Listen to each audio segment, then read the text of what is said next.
తాకట్లో ఉన్న మీ బంగారాన్ని విడిపించి ఆ రోజు ఆన్లైన్ రేటుకి కొంటాం. Sharma gold company. మద్యపానం, ధూమపానం ప్రాణానికి హానికరం. ఇవి తాగితే ఏదో ఒకరు చచ్చిపోతారు. వివిధ రకాల క్యాన్సర్లు సోకి ఊపిరితిత్తులు, పనితీరు దెబ్బతిని ప్రాణం పోయే పరిస్థితి వస్తుంది.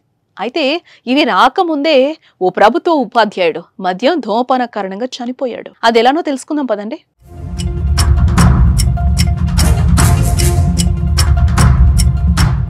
సూర్యాపేట జిల్లా కోదాడ మండలం మంగళతండాకు చెందిన ధారావత్ బాలాజీ నడుగూడెం మండలం చెన్నకేశవపురం ప్రభుత్వ పాఠశాలలో ఉపాధ్యాయుడిగా పనిచేస్తున్నారు. ఆయనకు మద్యం అలవాటు ఉంది. ఆదివారం శ్రీరామనవమి కావడంతో భార్య, 2 పిల్లలను తీసుకుని తల్లి వద్దకెళ్లింది.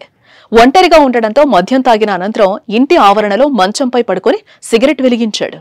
అలానే మత్తులోకి జారాడు. ప్రమాదవశాత్తు సిగరెట్ మంచం నవారుపై పడి మంటలు చెలరేగాయి. దీనికి కూలర్ గాలి తోడవడంతో మంటలెగసి పడ్డాయి.